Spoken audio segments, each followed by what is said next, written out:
Boa tarde, companheiros da Causa Operária TV. Está começando mais um Correspondente Internacional. Eu sou Adriana Machado, estou falando de Nova York. Hoje é dia 18 de novembro de 2022 e a gente vai falar um pouquinho das notícias da política internacional. Eu estou aqui com meu companheiro Cláudio Martini, de Barcelona. E Cláudio? Oi, Adriana, boa tarde para todo mundo aí do Brasil, do Partido da Causa Operária, Boa militante e tarde. simpatizante. Isso. Antes da gente começar, o Felipe talvez vai conseguir entrar um pouquinho mais tarde, ele está em trânsito, então não pode estar presente agora.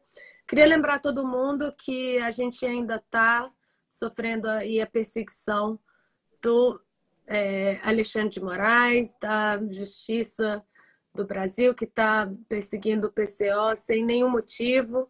Então, a gente que tinha 100 mil inscritos no nosso canal, agora temos 10 mil, estamos Motivo, comemorando. Oi? verdadeira, motivo eles têm, mas não tem o direito de fazer isso, né? Eu não tenho motivo na lei para. Qual que você acha que é o motivo, Cláudio? Que a gente fala a verdade? O motivo aqui também. Acabaram de fazer a primeira condenação por fake news, né? Prenderam aí não sei exatamente o que que foi. Era a pessoa que falou alguma coisa de. Bom, não sei, mas já teve a primeira condenação de fake news aqui e também já estão reformando o Código Penal, né, para perseguir os sindicatos, perseguição à organização do trabalhador. Está se acentuando muito agora, né? A gente já deu muita notícia aqui de que tinha. Eles estão querendo mudar a lei sobre os protestos e manifestações, né? Na Inglaterra foi primeiro, a Carla ainda era apresentadora aqui com a gente. Saudade da Carlota. Mas agora na Espanha também tem, né? Essas É, ideias Eles, de colocar o eles, protesto e manifestação sendo contra a lei. eles ficaram agora estão reformando a lei de sedição, que é o que está aí perseguindo os independentistas que aqui na Espanha é muito diferente do restante da Europa, então eles não estavam conseguindo extraditar porque os outros países não aceitavam a lei espanhola, né, que era da época do franquismo mesmo, uma lei ditatorial. Então tem o governo progressista aí do Unidos Podemos, com o Pedro Sánchez, do PSOE, e para reformar essa lei de sedição, ele aproveita, está reformando todo o Código Penal e está acentuando aí a perseguição, está suavizando a lei de sedição, né, mas está acentuando as demais leis aí contra os sindicatos e as mobilizações do movimento popular.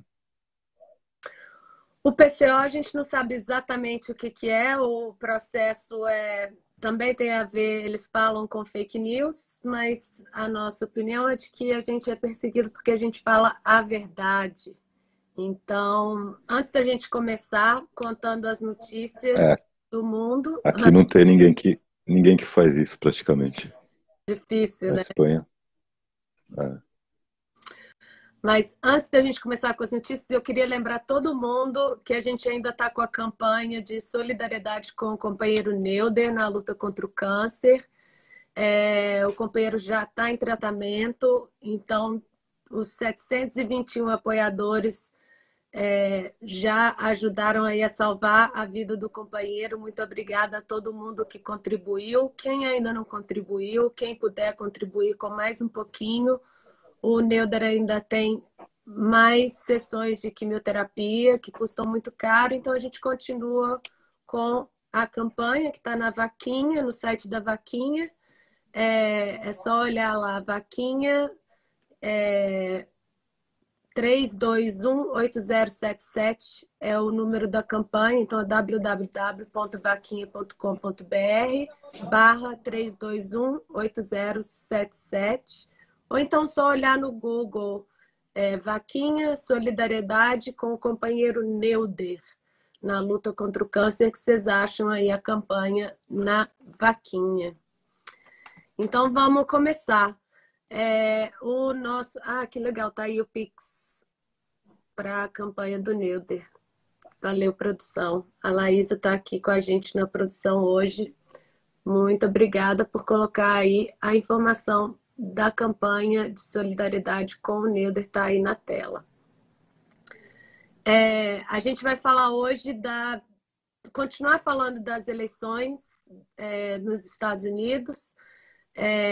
Na semana passada a gente estava falando que os republicanos estavam com o controle do Senado, por pouco não ganharam o Senado, com a contagem dos votos aí por correio, né?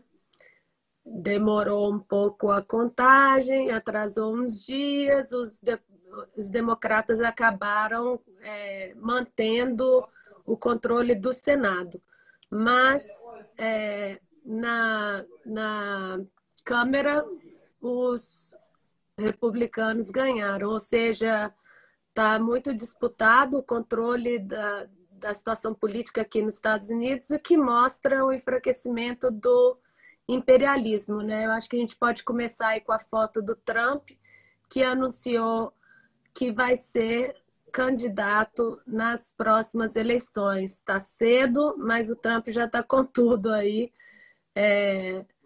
Já anunciou que vai ser candidato lá em Mar-a-Lago.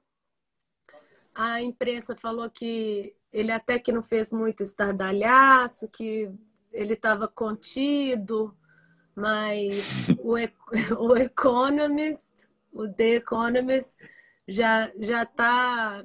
Aliás, toda a imprensa capitalista, né, faz graça com o Trump, ridiculariza. É fácil ridicularizar o Trump, né? Mas o Economist já está falando assim, Donald Trump declara que fará a América grande de novo, de novo. Estão falando aí que o Trump é o mesmo, que não é antissistema nada, que ele é um pouco mais do mesmo que já existe.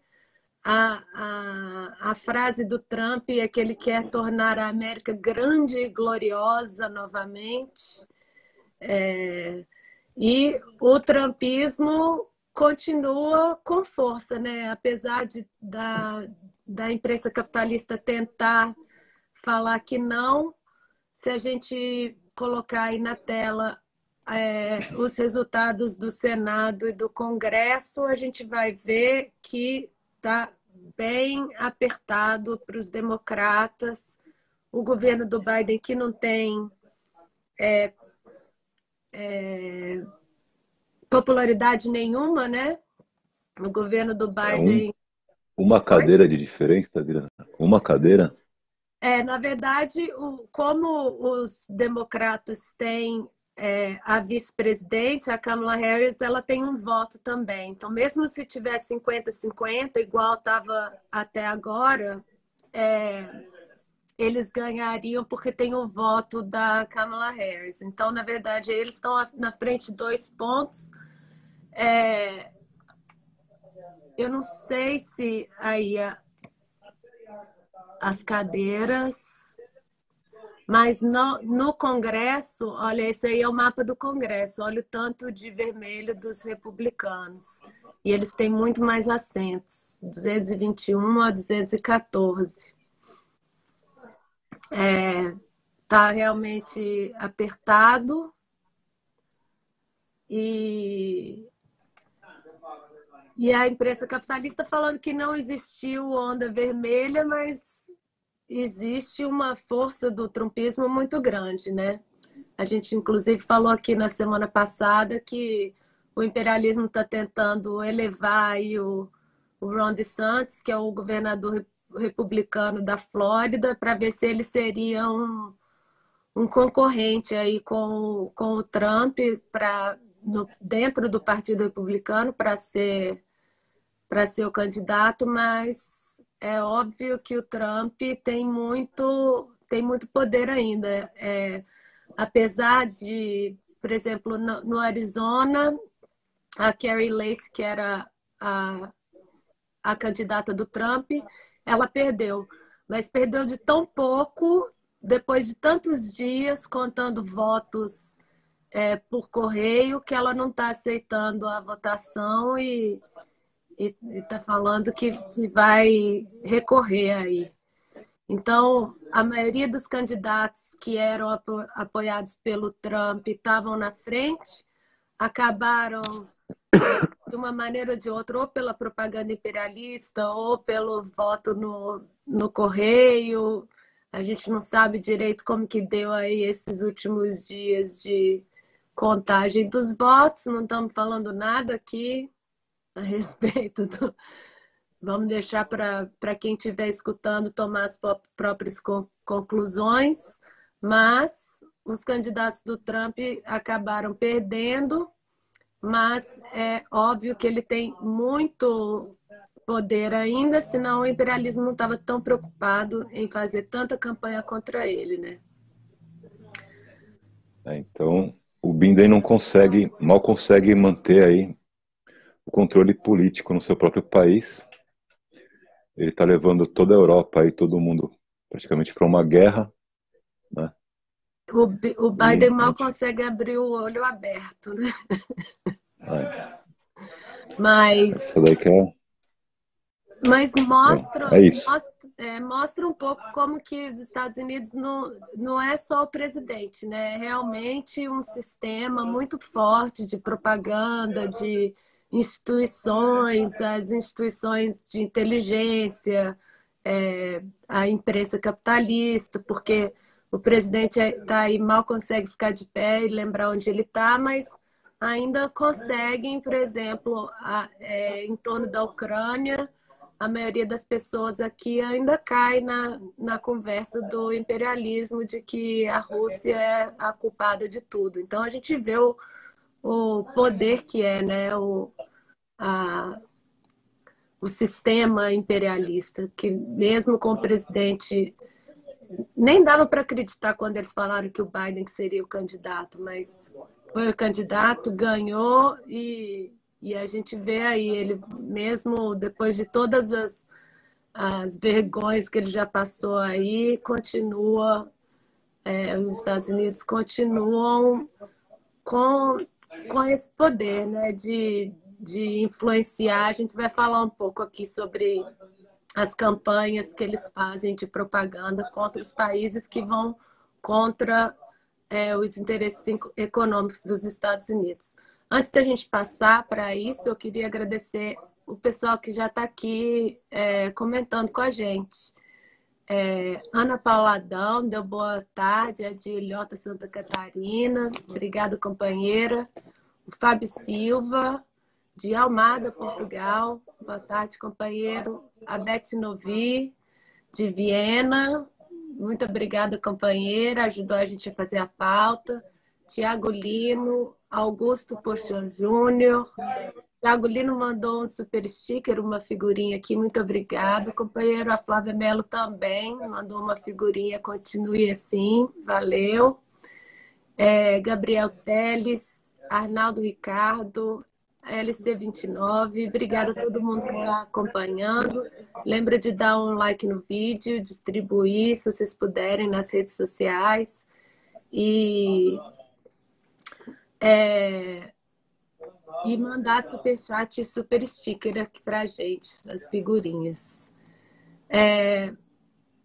O Fábio, nosso companheiro Fábio Pique, colocou aqui na pauta um vídeo do John Kerry, já que a gente está falando dos Estados Unidos, falando sobre... ele é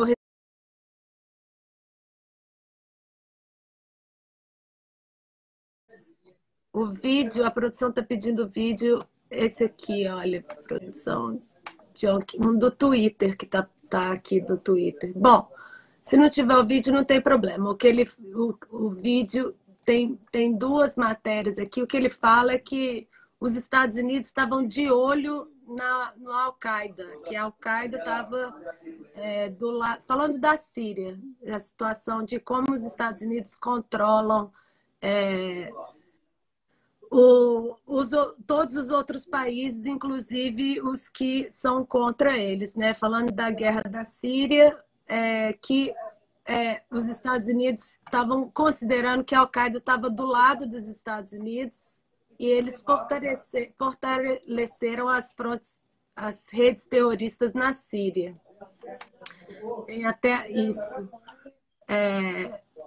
Vê se você consegue mostrar esse vídeo que está aí, produção. Aparece um vídeo?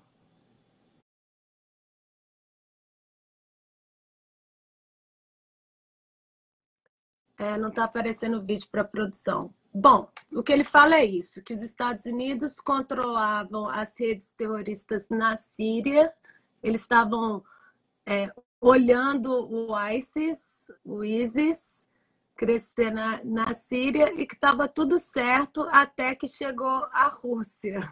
A Rússia foi lá defender o Assad na Síria.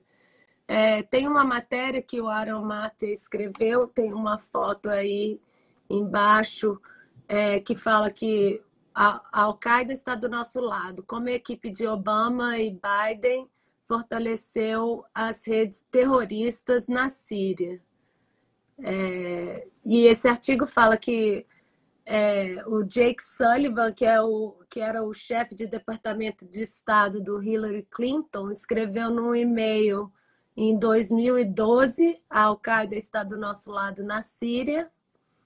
O Sullivan, que é atual conselheiro de segurança nacional, um dos muitos funcionários que supervisionaram a guerra por procuração na Síria sobre o Obama e agora ocupa um cargo sênior no governo Biden. Outros que também estavam lá na Síria, na guerra da Síria e que agora estão no governo Biden é o secretário de Estado Anthony Blinken, o enviado climático John Kerry, que a gente acabou de mostrar aqui no Twitter, que é o amigo da Sônia Guajajara, a administradora da USAID, que é a Samantha Power, que é amiguinho da NED, a USAID mais ou menos tem a mesma função que a NED, aí um pedaço da matéria. E vários outros, então mostrando aí que os Estados Unidos quiseram mudar o regime na Síria, fizeram antes também na Líbia e agora estão fazendo a mesma coisa mais ou menos na Ucrânia, né? Então mostra aí o papel dos Estados Unidos desestabilizando o mundo. Essa semana teve... Vou pular a Turquia aqui, produção. Foi alguns dias atrás, uma amiga me mandou uma mensagem desesperada, assim. Meu Deus, vão matar 15 mil pessoas no Irã, vão estuprar as mulheres antes de matar. Era uma matéria que saiu na Newsweek falando que o governo do Irã tinha decidido matar 15 mil pessoas que eles tinham preso nas manifestações lá, que eram manifestações provocadas pelos Estados Unidos, né? E aí o que eu falei, não, calma, vamos ver o que é. Aí, depois de um dia, sai aí a falsa alegação sobre a execução de manifestantes no Irã se torna viral com a ajuda de celebridades e políticos. Vários atores e políticos, acho que um dos mais importantes aí foi o Trudeau, do Canadá, que postou essa mentira, falando que o Irã ia condenar 15 mil manifestantes à morte e depois simplesmente deletou o tweet sem falar nada. Bota a mentira assim, depois passou vergonha, tirou e não pediu desculpa, não falou nada. Tem aí uma foto do Trudeau também, na matéria que saiu na CNN, mostrando que o Trudeau também postou a mentira, depois passou vergonha, deletou e nem pediu desculpa, ele pediu. Já na Ucrânia, né, no conflito da Ucrânia, teve a grande polêmica aí do míssil que atingiu a Polônia, né? E caiu na Polônia, matou 2 pessoas, e todo mundo falou que vinha da Rússia, que era um míssil da Rússia, que a OTAN tinha que entrar na guerra agora, que o Zelensky até hoje falando que o míssil não é ucraniano, mas até o Biden agora já está falando que é um míssil que veio da Ucrânia, que caiu, aí já vira erro, né? Antes, quando era a ideia de que era da Rússia, era de propósito e a Rússia, todo mundo na Rússia tinha que ser punido. Agora que descobriram que o míssil, na verdade, veio da Ucrânia, foi só um erro e deixa para lá. E saiu na capa de todos os jornais do mundo inteiro e não é fake news, né?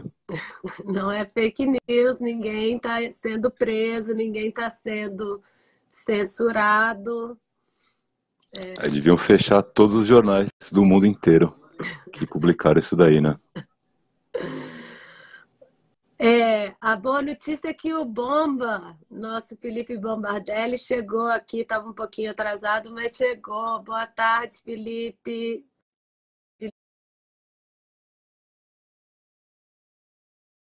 Ele tá, a produção vai adicionar, mas eu achei engraçado sobre essa questão do míssil da Ucrânia que caiu na Polônia e que eles tentaram culpar a Rússia. Teve muita gente que falou, depois que viu que não tinha jeito mais de mentir, falando que era a Rússia, falaram, independente de onde veio o míssil, a Rússia é a Culpa é culpada. do Putin. A gente já ouviu isso bastante antes, né? Não importa o que aconteça no mundo agora, a culpa é do Putin, é da Rússia. Aí o Bombardelli chegou. Bem-vindo, Felipe. Opa, boa tarde. Tratando aí do assunto aí do leste europeu, né? Isso, Felipe que está lá em Praga. Felipe, vou só agradecer aqui, tem mais super sticker. Leila Cordeiro, boa tarde. Sou eu, Arnaldo Ricardo, Roseli Santos, LC29, mandou uma figurinha, valeu, LC29. O Arnaldo Ricardo, estou perguntando se o John Kerry obedece a Guajarará, tá muito difícil, Guajarajaca ou é Jaguarajaca? Nossa Senhora, é a Sônia Guajajara, ninguém obedece a Sônia Guajajara, é ela que obedece o imperialismo, né? Sou eu também mandou aqui uma figurinha, muito obrigada, sou eu, valeu pela colaboração. Todo mundo que estiver assistindo que puder, faça igual. LC29, sou eu, Flávia Mello, Thiago Lino, que mandaram as figurinhas aqui pra gente. Então é isso, a gente tem essas 2 notícias aí de que a falsa alegação do Irã e esse míssil da Polônia. Acabou que todo mundo esqueceu a explosão em Istambul, que deixou 6 mortos e 53 feridos, que pode ter alguma coisa a ver com os curdos, né? Há muito tempo existe essa tensão ali na Turquia, que os curdos são apoiados pelos americanos, e agora que aparece a notícia de que os BRICS estão se fortalecendo e a Turquia é um dos maiores países que podem fortalecer aí o eixo que vai contrário ao imperialismo dos americanos, sofreu aí esse ataque, mas a gente não tem muitos detalhes depois disso. Ouvi falar indicações de que poderia ter sido a questão dos turcos que são ali financiados pelos Estados Unidos. Tem uma capa da notícia da CNN que fala: a explosão em Istambul, na Turquia, deixa 6 mortos e 53 feridos. Parece que foi uma mulher que deixou uma bomba lá, né? Parece, os Estados Unidos mandou condolências para a Turquia por causa do atentado, e não sei se foi coincidência, foi o primeiro a dar as condolências. E a Turquia simplesmente não aceitou e falou que o assassino é o primeiro que faz esse tipo de coisa, né? E basicamente tem toda uma geopolítica por trás. Eles mandaram as condolências antes do atentado? Já estava preparado se bobear. Já estava preparado o texto. O detalhe é que a Turquia estava fazendo um hub de distribuição de gás. Então, basicamente, o gás russo ia para a Turquia e da Turquia ia para a Europa, né? O mesmo para o óleo. E fora que a Turquia era um dos pessoal que era o Erdogan estava tentando ali, vamos dizer, trazer a paz aí entre a Ucrânia e a Rússia, era um intermediador entre os dois. Mas depois desse atentado, basicamente a Turquia teve que escolher um dos lados, né? Foi forçada a escolher um dos lados e abalanceou um pouco a posição da Turquia na OTAN, ao meu ver, né? Esse ataque. Com certeza está complicada a situação ali. A gente sempre falou, né, que o Erdogan fica cada hora de um lado, e quanto mais polarização tiver, mais vai ficar difícil de ficar dos dois lados, né? Vai ter que escolher um. E o lado do imperialismo realmente não está parecendo que vai ser o vitorioso, apesar de que é o mais agressivo e um poder enorme, né? O Erdogan não é bobo, isso a gente já viu. Tem umas capas de jornais aí para a gente mostrar, falando da questão do míssil. Uma capa de jornal da Espanha culpando a Rússia. Tem todas as capas de todos os jornais fizeram isso, né? Saiu em todo lugar, né? O pessoal colocou aí o carimbo.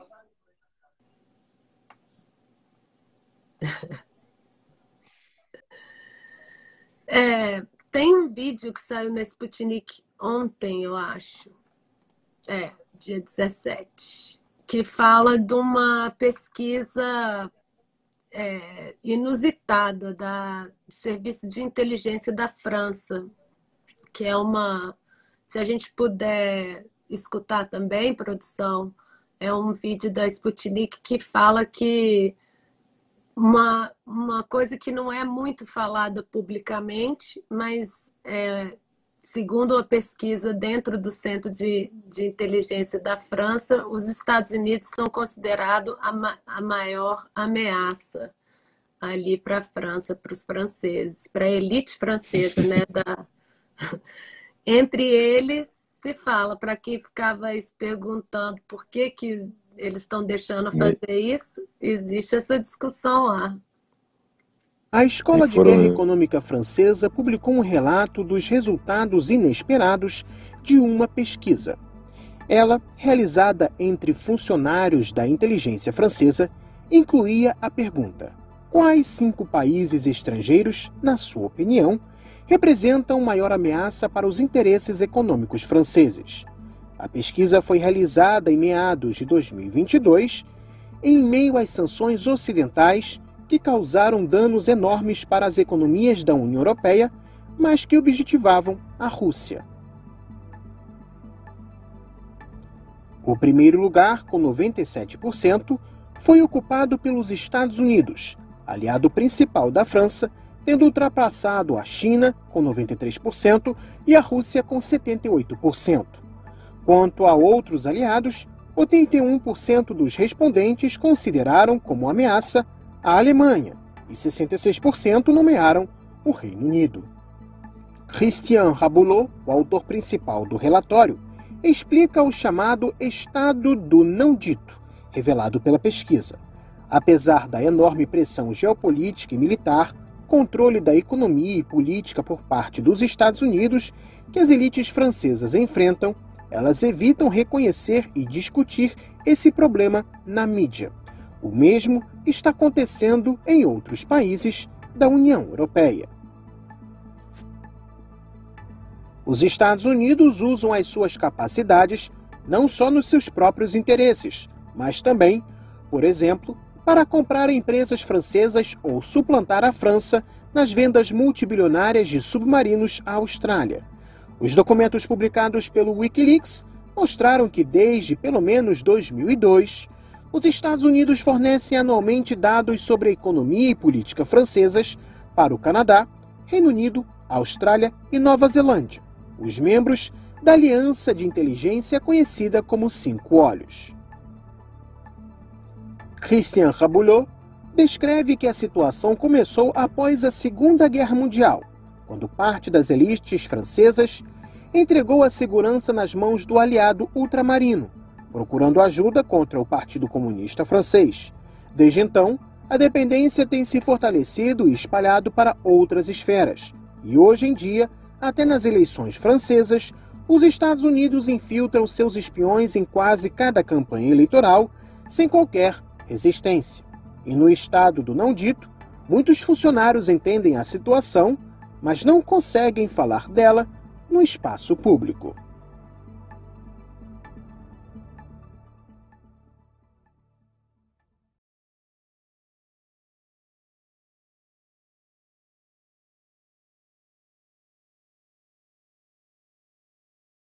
Né? Vai, Cláudio. É uma excelente descrição do imperialismo. Isso é verdade também que para esses temas, né, de infiltração da política norte-americana nos países europeus, nos partidos europeus, também é realmente muito difícil de tratar, né, aqui mesmo. Então, aí se vocês quiserem comentar também, acho que a gente podia aproveitar e colocar depois o tema do neto do Trotsky, que fala sobre isso também. Essa questão de influência, os Estados Unidos sendo inimigo até dos aliados, né? É uma coisa que eles não podem falar, mas que por causa de toda a crise está cada vez mais vindo à tona. A questão dos Estados Unidos influenciarem o mundo inteiro, as eleições do mundo inteiro, e depois fazer aquela palhaçada que foi o Russiagate, que fala que o Trump era fantoche do Trump, que o Trump era fantoche do Putin, que era uma mentirada. E aí a gente vê a França, que devia ser um país soberano, não podendo nem falar da influência que está sofrendo dos Estados Unidos, né? Você quer falar do... A gente vê que... Bom, isso daí é o imperialismo comendo a si próprio, né? E concentrando a concentração dos capitais, né? No capital norte-americano, que é o mais importante, ele vai concentrando, inclusive, dos demais países imperialistas, né? E a gente tem aí na web marxismo21.net. O que é engraçado é que ninguém falou Rússia, né, Cláudio? Ninguém falou que a Rússia faz isso. Tá bom a descrição do vídeo que realmente no início da Segunda Guerra a União Soviética sim era uma ameaça. Uma ameaça não, uma salvação para a Europa, né? E o Stalin se recusou a fazer isso e entregou a Europa nas mãos dos Estados Unidos, do imperialismo, para que a Europa se recuperasse. Um dos maiores erros, talvez, do stalinismo, né? E a gente vê que hoje em dia não é a mesma situação da União Soviética, da Rússia e da União Soviética. a União Soviética já não, a Rússia já não tem nenhuma condição de fazer isso, né, de competir aí com o imperialismo em termos de domínio do mundo pela revolução, né? Mas quando começou o conflito, Embora continue. quando começou o conflito na Ucrânia, muitos da esquerda vieram falar isso, né? Que somos contra a guerra, somos contra o imperialismo americano e o imperialismo russo. Foi uma coisa que a gente teve que combater bastante, né? Muitos marxistas, muitos partidos trotskistas, quase todos aqui da Espanha, vieram falar que a Rússia era um país imperialista, né? Mas não tem comparação aí em termos econômicos. Não sei se o Felipe viu aí, mas na matéria do Socialismo 21.net tem chama A Esquerda Transformadora e a Guerra na Ucrânia, por Pedro Montes e Diosdado Toledano. O Diosdado está aqui na organização do movimento contra a OTAN e parece então que ele é amigo, conhecido aí do neto do Trotsky, do Esteban Volkov, está com 96 anos, e eles perguntaram para ele o que ele achava dessa posição aí da maioria dos partidos trotskistas, que se dizem trotskistas, na verdade. E o Esteban Volkov falou que era um absurdo, que isso poderia ser divulgado, que ele disse isso. Tá? Não tem essa de que a Rússia é imperialista, né? Bom, para o neto do Trotsky não, para qualquer um que tem a mínima noção do que é o marxismo também não, mas para as think tanks imperialistas norte-americanas, isso aí é uma afirmação, uma verdade absoluta, né? E para os papagaios do imperialismo também. Na situação de um partido que se diz trotskista repetir isso daí, é muito sério, né? A esquerda é imperialista, né? A gente pode tirar essa conclusão, que a esquerda é a serviço diretamente do imperialismo, procurando igualar as duas forças, que é materialmente impossível, né? Nem mesmo a Europa no seu conjunto se iguala aí ao imperialismo norte-americano, embora eles sim são imperialistas e também têm aí um grande controle do sistema econômico mundial, que não acontece com a Rússia. Também o desenvolvimento completo das suas indústrias e do capitalismo financeiro, né? Os monopólios capitalistas que dominam o mundo inteiro. É isso mesmo. Não é o caso da Rússia. É isso mesmo. A produção não conseguiu achar a foto. Depois, se ela conseguir achar, a gente comenta de novo. Alguém viu essa matéria que o Vasco mandou sobre Portugal vai taxar lucros que caíram do céu para empresas em tempos de inflação? O Vasco mandou uma mensagem para a gente, uma matéria para a gente comentar sobre impostos em Portugal, que parece que tem a mesma lei na Inglaterra também, né? Que eles vão taxar os lucros das grandes empresas. O atual primeiro-ministro da Inglaterra também tinha aprovado uma lei equivalente a essa. É de taxar o lucro das grandes empresas que ganharam muito com a pandemia? O lucro inesperado. Quando qualquer situação inesperada, que essas empresas seriam sobretaxadas, né? Pela crise do petróleo, pela pandemia seria também, mas na prática é impossível, né, fazer isso. Na Inglaterra, a Shell, ela ela seria taxada na prospecção de petróleo, que ela opera com prejuízo, e ela tem inclusive apoio do subsídio do governo, mas o lucro dela estava na comercialização, né, dos combustíveis, e essa parte não entrava na lei. A gente tem a situação aí no mundo inteiro que,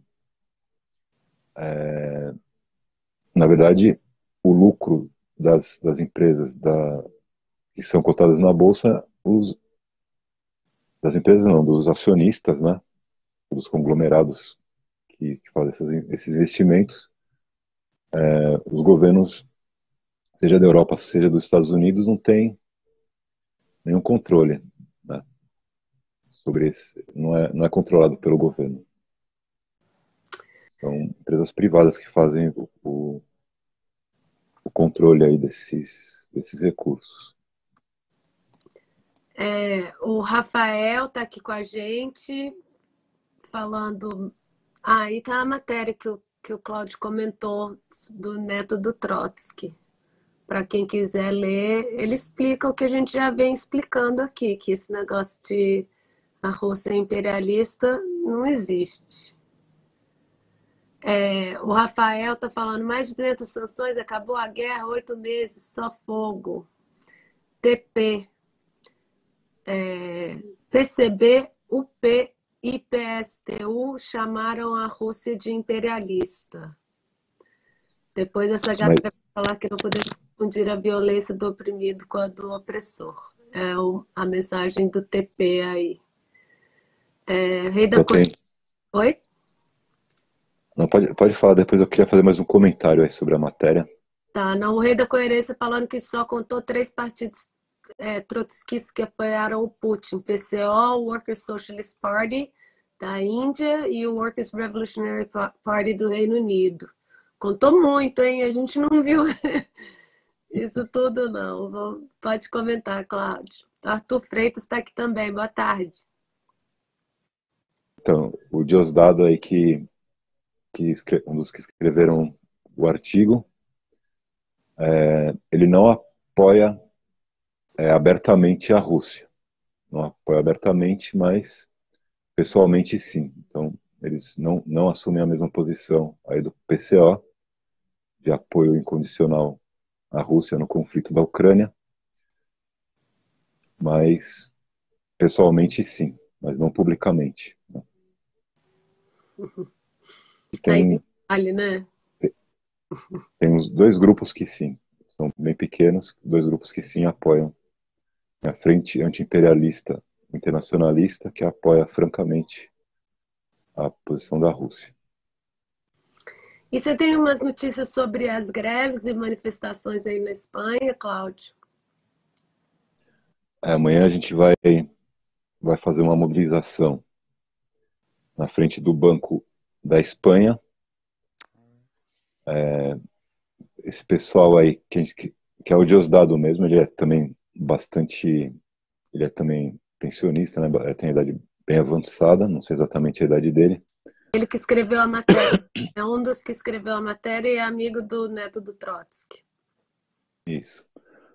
E eles são aí que eles coordenam a coordenação dos movimentos dos pensionistas, né? Que é a parcela da população aqui que está levando adiante de maneira mais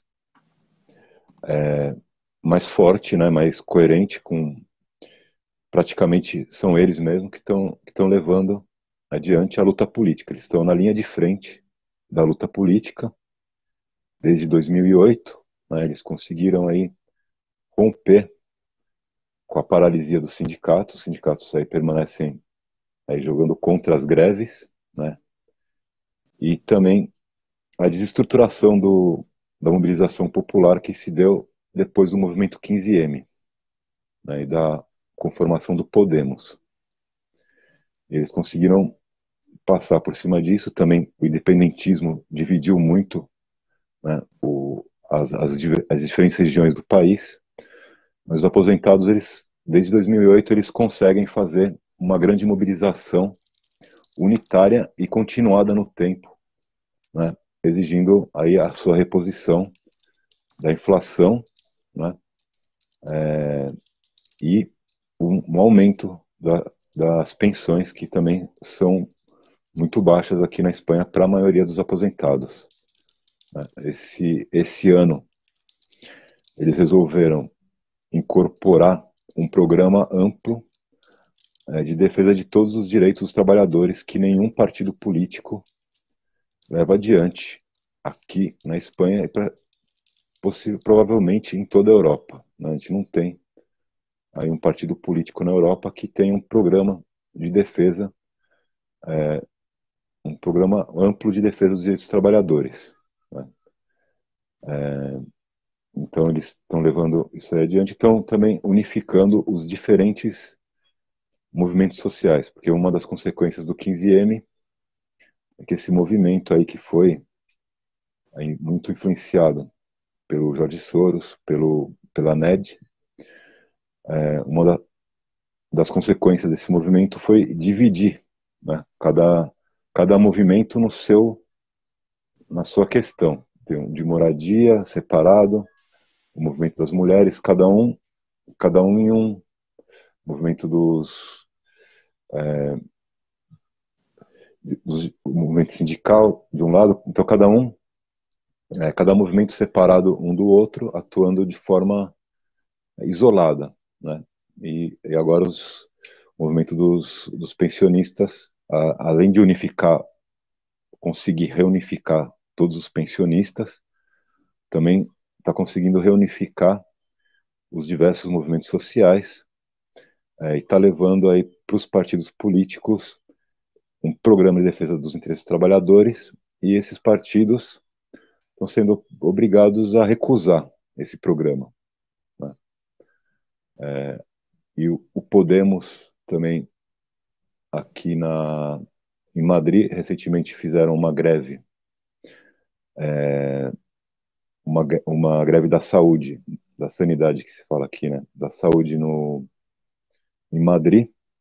Essa greve, ela foi levada adiante aí pelo Podemos, eles permitiram a mobilização do setor da saúde, mas essa greve ela foi direcionada eleitoralmente contra a Ayuso, que é a, a que governa a região de Madrid, né?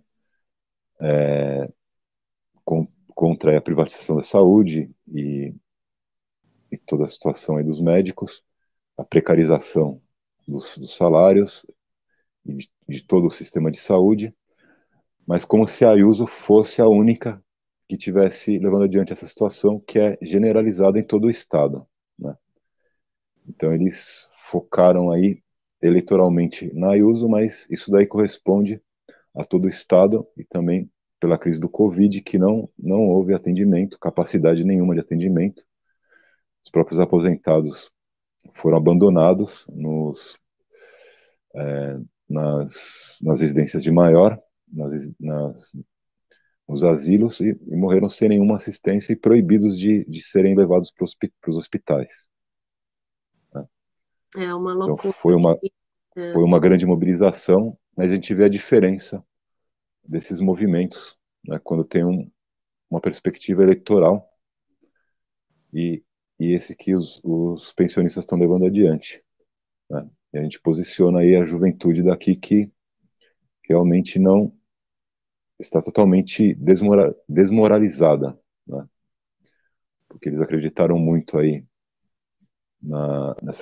nesse movimento 15M, que era como se fosse uma novidade, um movimento supostamente espontâneo, e depois se verificou que os objetivos não eram os mesmos pelos quais eles estavam lutando, né? Um movimento conduzido aí pela esquerda imperialista, mesmas forças aí que elegeram o Boulos agora no Brasil. Por isso que é importante a gente estar dando esse relato, né? Praticamente essa esquerda imperialista se consolidou na Espanha, principalmente Barcelona, considerada a capital da Open Democracy, e, e aqui, ao contrário do Brasil, ninguém, uma pessoa, mas nenhuma organização política, nenhuma força política faz essa denúncia, né? Então, as pessoas estão sofrendo aí essa consequência, estão vendo, né, praticamente que é o desmoronamento da esquerda nas pautas identitárias, e eles não sabem por quê, nem o que está acontecendo, e a juventude se sente completamente desmoralizada e não entende, né, o que acontece, porque não tem ninguém que faça essa denúncia aqui na Espanha. É isso. É isso aí. Falando de campanha do imperialismo, a campanha da ecologia da Amazônia continua a mil, né? A gente pode mostrar o Lula, que está participando da COP27. Aí, essa é a Bloomberg, que é um dos canais mais imperialistas da imprensa capitalista,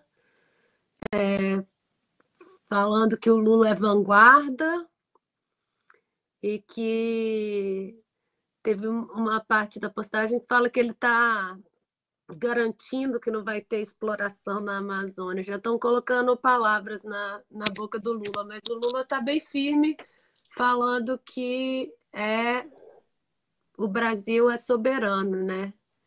Então, por enquanto, estamos vendo um Lula firme na defesa da soberania do Brasil. Alguém quer comentar sobre a filha do Bill Gates? Quem que colocou essa foto? Foi você, Cláudio?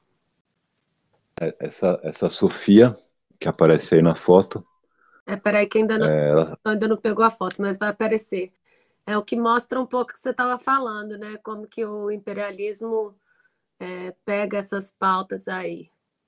A Sofia. Ela aparece como nova liderança aí da COP27.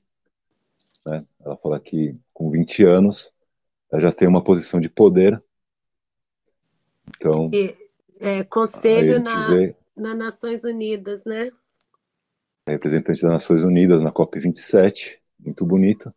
Muito bonita. Ela, amiga íntima. A geração Z, finalmente na mesa de decisões. Isso. Ela é amiga íntima aí do Bill Gates. Ela tem muitas influências mesmo. Ela é amiga ou ela é... Ah, eu achei que ela... Entendi. Ela é amiga não é a filha.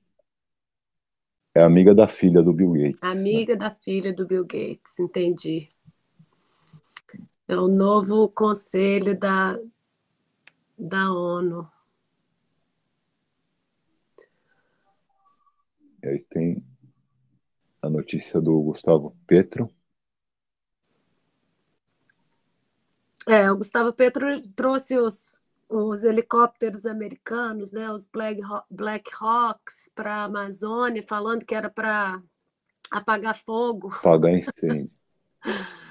Ele falou que era para apagar incêndio. Mas ele está trazendo ele também ele fez o discurso anti-imperialista na ONU, mas na prática ele está fazendo isso aí, abrindo as portas da Amazônia para o exército norte-americano, para a OTAN, para combater os incêndios, que é a preocupação número 1 da OTAN. Número 1, agora você imagina. Isso aí não é verdade, mas como se fosse, né? Na boca do Gustavo Petro E você queria falar mais sobre a Colômbia? A gente tem Colômbia, Bolívia. Como é que é? Segue aí a pauta, Cláudio. Tem isso aí da Colômbia, que não é de hoje, né? Que eles estão... O imperialismo se coloca aí para defender a Amazônia. Isso é reproduzido muitas vezes tanto pela França, né, como pelos Estados Unidos e diversos outros meios imperialistas. E agora a gente está vendo aí uma pressão muito grande para o Lula cair nessa política. Né, a política que o Gustavo Petro fez lá o discurso anti-imperialista dele na ONU, que é, como que a gente pode falar, que a ONU é o lugar das verdades, né? A tribuna da verdade. Nunca nunca nada que é dito ali é concretizado. E o que ele fez na prática foi abrir, está sendo, né? Ele que está trocando a antiga desculpa dos Estados Unidos para tomar conta da Colômbia era a questão das drogas, mas agora isso aí já saiu um pouco de moda, e agora é a questão das queimadas na Amazônia, meio ambiente. O Petro tem um discurso aí fabuloso de defesa do meio ambiente, que ele vai sobretaxar todas as companhias norte-americanas para ajudar a Colômbia no seu desenvolvimento da energia verde. Enquanto isso, vem aí os helicópteros da OTAN para apagar os incêndios na Amazônia. É isso. Fora que ele comentou que o Soros é um especulador, não sei o que, blá blá blá, mas também se encontrou com o filho do Soros para tratar de joint ventures na Amazônia. Na Amazônia, é isso mesmo.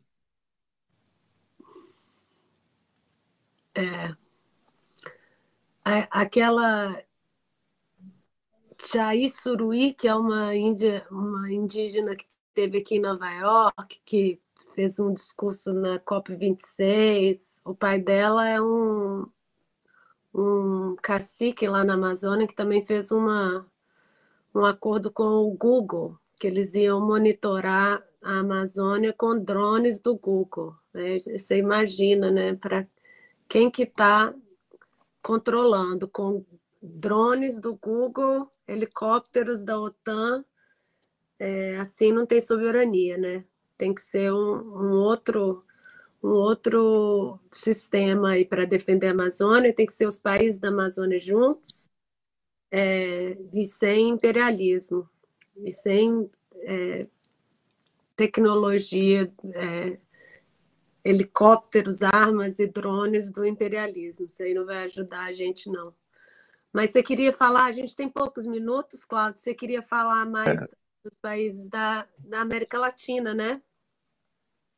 Bom, aqui na Espanha eu queria comentar isso, que da Agenda 2030, na Espanha, tem o projeto aí de substituir todos os automóveis por motores de combustão modernos ou elétricos, ou seja, até quem tem o seu automóvel aqui, todo mundo vai jogar tudo no lixo, os automóveis existentes, né? Haja lítio na Amazônia para fazer as baterias para todos esses carros, hein? Ele não falou elétrico, ele fala motores de combustão modernos. Não sei como que é. Pó mágico. Tá tendo aqui na Espanha, então, uma nova reunião da OTAN, né, que vem o Zelensky por videoconferência, o Stoltenberg, o Sanches e o Zelensky, tem mais diversos deputados. Dele falando com o primeiro-ministro da Inglaterra e o Trudeau, né? Y es que nos estamos empeñando en vender vehículos eléctricos y no nos estamos empeñando en retirar de las carreteras vehículos de más de 10, 12, 13, 14, 15 años.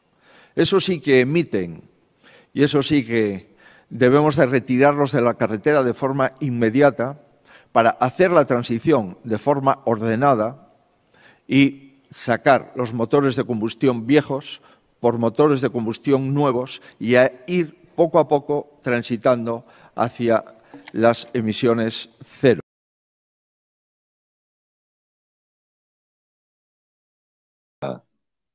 Fala de novo, Cláudio. Estava falando que na reunião aí, conta de novo, que a gente estava ouvindo o vídeo. Assim, na reunião aqui da OTAN, que vem o Zelensky por videoconferência, o Stoltenberg e o Zelensky. Eles vão tratar aí a questão da Ucrânia com a Rússia. Ao mesmo tempo, a Meloni aí declarou um forte compromisso pessoal com a OTAN. A extrema-direita da Itália está aí apoiando a OTAN, embora o Berlusconi tenha se desmarcado dessa posição, ele deixou vazar um vídeo aí explicando a real situação do conflito entre a Ucrânia e a Rússia.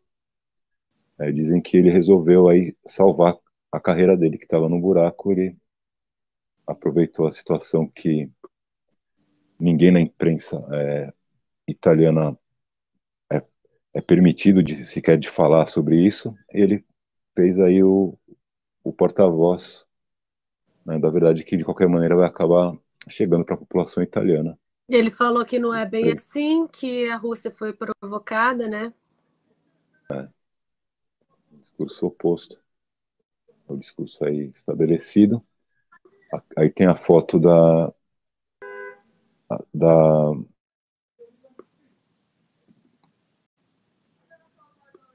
Mas que o Cláudio, né, de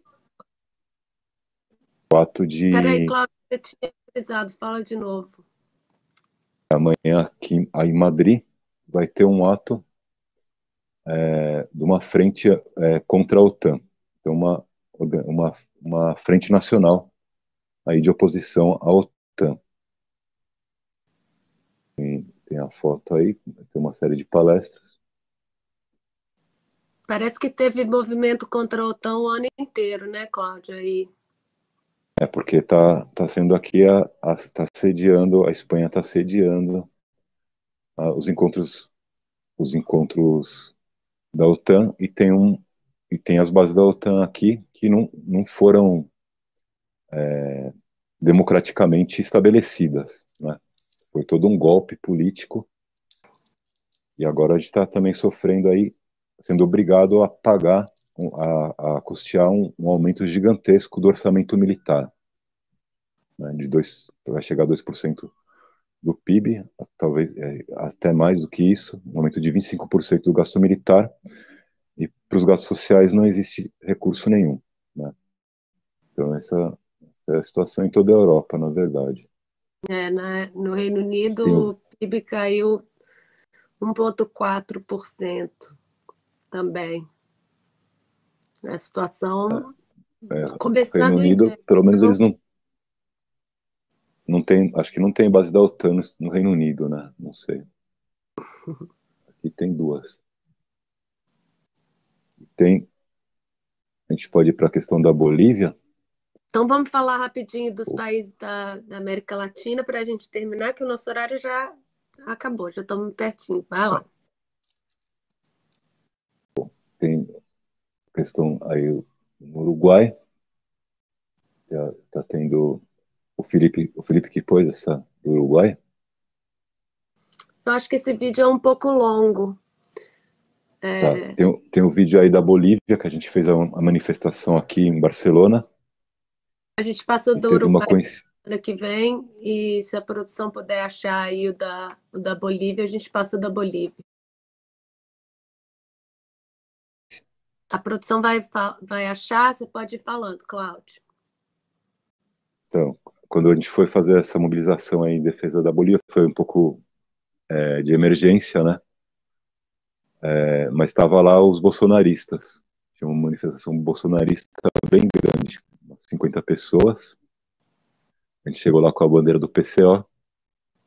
Eles não estavam entendendo nada que estava acontecendo, mas não teve nenhum problema. Isso aí em Barcelona, né? Aqui em Barcelona. Uns brasileiros vieram tirar foto com a gente. E tem o vídeo aí da Bolívia. Eu posso contar um pouco depois da situação na Bolívia, que eles me explicaram na manifestação. Eu acho que a produção ainda está achando o vídeo, você pode ir contando e depois ela passa. Então, tanto a Bolívia, a mesma coisa no Peru, eles estão aí enfrentando uma pressão golpista constante, né? Na Bolívia, o golpismo se concentra no departamento de Santa Cruz, que é um departamento aí mais da classe mais rica da Bolívia, e tem controlado pela direita. Teve até um vídeo dos caras fazendo manifestação, movimento nazista lá. Eles são financiados pela NED também, né? Mesmo que financiam a esquerda imperialista. Eles têm forças paramilitares, e agora eles estão contratando luta proletariado, né? Pessoas aí criminais mesmo, criminosos, e estão fazendo bloqueios das ruas, né? Eles fazem bloqueios e cobram pedágio das pessoas. Essa é a greve de Santa Cruz. São bandas criminais fazendo bloqueio nas ruas, então teve algumas mortes. Uma mulher foi estuprada por essas bandas criminais. Um motociclista morreu, foi como um acidente, porque não foi intencional, ele pegou o pescoço numa corda que estava bloqueando a rua. E as demais mortes entre as próprias gangues pelo controle dos pedágios, né? E o governo aí da Bolívia tem dificuldade de controlar essa situação porque o próprio judiciário é completamente corrompido aí em Santa Cruz. Eles não conseguem controlar essa situação pela via legal, né? Pelo judiciário, porque o judiciário também é golpista na Bolívia. E a saída para essa situação é a criação de milícias populares, o armamento do povo, como a gente defende aqui no Brasil, o PCO, mas que já foi anteriormente na história, já foi estabelecido na Bolívia, né? Eles já tiveram milícias populares e eles têm também as teses de Pulacaio e eles têm o costume aí né, os trabalhadores da Bolívia, eles também têm as suas armas, eles guardam dinamite e têm como se defender dos golpes de Estado, né? Mas o governo do Evo Morales, apesar dele ter já sofrido as consequências aí do último golpe, mas ele fala em defesa da paz, né? A paz para os golpistas e para o imperialismo norte-americano que financia os paramilitares que a qualquer momento vão dar um novo golpe, que é o que eles estão esperando para fazer, né? Então também é uma situação parecida com o que o Lula deve enfrentar, uma situação constante de ameaça de golpe, né? Ingerência norte-americana na política, na soberania nacional. É o que está acontecendo na Bolívia, né? E é preciso aí, por parte da Organização dos Trabalhadores, não confiar na justiça, que também se coloca ao lado do imperialismo, e ter aí uma solução independente dos trabalhadores, né? Tanto no Peru, como na Bolívia, como no Brasil, como foi feito na Venezuela, em Cuba, né? Então vamos ver o vídeo aí da manifestação de solidariedade à Bolívia que aconteceu em Barcelona. Camacho, deja de matar al pueblo boliviano. Fuera los golpistas y el imperialismo de toda Latinoamérica. Basta la corrupción, Bolivia necesita progreso. Desarticulación de los grupos criminales que son financiados por la derecha fascista. Santa Cruz, no al paro, a trabajar. Rechazamos el intento de golpe de Estado fascista. Allá a los pueblos de la vida bolivianos. Camacho, Calvo, Cuellar, fascistas, directo a la cárcel. No al golpe de Estado. Hay que dejar que los presidentes constitucionales gobiernen bien y sobre todo el pueblo tiene que cooperar y ayudar con inteligencia. No al paro, sí al trabajo. El fascismo no debe dirigir la desobediencia civil, no debe condicionar al pueblo, porque el pueblo trabaja. Camacho, fascista, no puedes obligar al pueblo cruceño a sumarse a tu caos y violencia. Pedimos cárcel para Camacho. Presidente Lucho, de una vez a la cárcel estos fascistas.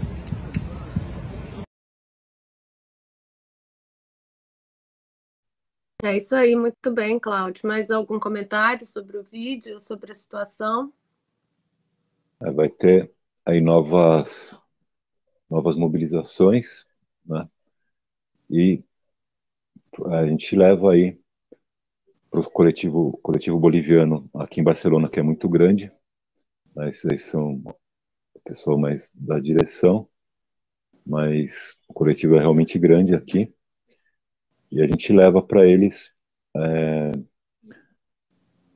as teses de Pulacaio, que são aí teses trotskistas que foram estabelecidas na Bolívia e fazem parte aí do movimento sindical na Bolívia. Foram absorvidas pela sociedade, né? São teses que estão presentes, mas que também não é todo mundo todos os bolivianos que conhecem, né? Então, explicar aí que é uma tese fundamentada na teoria da revolução permanente, né? Então, trata toda essa questão de como assumir o poder político nas mãos dos trabalhadores e como confrontar o golpismo da burguesia, né? Como expropriar a própria burguesia no final. Beleza, a gente que começou falando das eleições americanas e como o Trump está aí voltando, anunciando a candidatura, a extrema-direita crescendo no mundo inteiro, a gente vai ter muito trabalho pela frente, né, para levar a bandeira da esquerda bem definida de resistência contra o fascismo. Pode terminar com a foto do jornal aqui que está no final? É o País? Só dá para a produção aí. Queria agradecer o Augusto Pochan Júnior, que mandou um superchat. Muito obrigada, companheiro. E todo mundo que participou no Indiap está aqui também, direto do Vietnã. Márcio Cordeiro está rindo aqui que na hora para gerar energia queima combustível, a questão da energia na Europa e muitos comentários. Queria agradecer a todos. Achou a foto? Qual que é a foto que você quer colocar, Cláudio? Foto do jornal, está no final da pauta. Aí? O que está falando aí? O El País está dando aqui na capa que o Brasil encabeça o grupo de favoritos. E do lado estão aí os líderes do imperialismo muito preocupados com o Neymar. Né? Da Copa. Da Copa. A gente está, na semana que vem, a gente vai falar um pouquinho mais sobre o Não Vai Ter Copa Mundial que está rolando aí, né? Está rolando uma campanha mundial para tirar a mágica da Copa do Mundo. Tá todo mundo do PCO animado para torcer pelo Brasil, torcer pelo Neymar, trazer o Hexa. Aqui a gente está muito animado, mas tem uma campanha mundial aí tem documentário no Netflix, tem a turma da Austrália falando de LGBT, tem uma campanha muito grande para falar que Catar não podia receber a Copa do Mundo, mas a gente, na semana que vem, a gente fala mais sobre isso, né, Felipe? Fora que o Catar proibiu a cerveja dentro do estádio, que foi um golpe duro aí nas indústrias cervejeiras. Mas é isso aí. Na semana que vem a gente comenta mais sobre a Copa. Esse foi o Correspondente Internacional. Eu sou a Adriana Machado, de Nova York. Estou aqui com o Cláudio Martini, de Barcelona, o Felipe Bombardelli, de Praga, a Laísa, na produção em São Paulo. Muito obrigada a todo mundo que assistiu, que comentou, mandou superchat, super sticker. Lembra de dar o like no vídeo, de distribuir nas redes sociais. E na semana que vem a gente está de volta. Valeu, companheiros. Valeu. Boa tarde. Valeu.